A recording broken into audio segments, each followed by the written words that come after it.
வணக்கம். நான் உங்கள் ஜெயா. இன்றைக்கி நம்ம இந்த வீடியோவில் ஸ்ட்ரீம் ஆஃப் கான்ஷியஸ்னஸ் நாவலை பற்றி பார்க்கலாம் வாங்க. ஸ்ட்ரீம் ஆஃப் கான்ஷியஸ்னஸ்னால் ஒரு கேரக்டர் அதோடைய மனசில் இருக்கக்கூடிய எண்ணங்கள் அதோட உணர்வுகளெல்லாம் அந்த கேரக்டரோட மனசுக்குள்ளே நம்ம போய் பார்க்குற மாதிரி அந்த கேரக்டரை வெளிப்படுத்துறது தான்.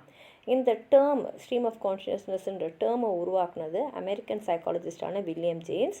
இது அவரோட புஸ்தகமான த பிரின்சிபல்ஸ் ஆஃப் சைக்காலஜியில் அவர் எழுதியிருக்காரு.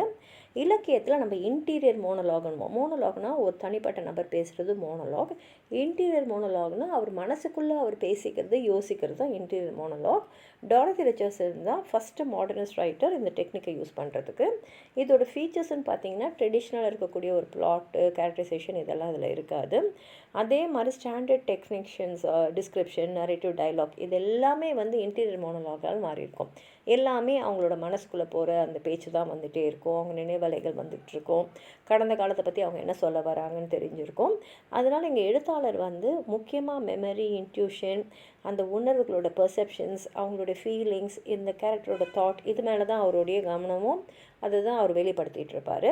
அதே மாதிரி ஃபோக்கஸ் எங்கே இருக்கும்னா அவங்களோட இன்னர் லைஃபு அவங்களோட ஃபீலிங்ஸ் அவங்க எப்படி சொல்கிறாங்க அவங்க மனசுக்குள்ளே என்னென்னலாம் தாட்ஸ் என்ன எண்ணங்கள்லாம் அவங்க மனசுக்குள்ளே போயின்னு இருக்குது அதுதான் இதில் மெயினாக ஃபோக்கஸ் பண்ணியிருப்பாங்க. பொதுவாகவே இந்த மாதிரி நாவல்ஸ்லாம் ஆன்டி ரொமான்டிக்காக தான் இருக்கும். அதே மாதிரி பார்த்திங்கன்னா ஆத்தரோட பங்குலேருந்து பார்த்திங்கன்னா ஒரு ஆர்டிஸ்டிக் அலூஃப்னஸும் இம்பர்சனாலிட்டியும் இருக்கும். அவர் அதில் வர மாட்டார். அந்த கேரக்டர் தான் அதை பற்றி பேசிகிட்டு இருக்கோம்.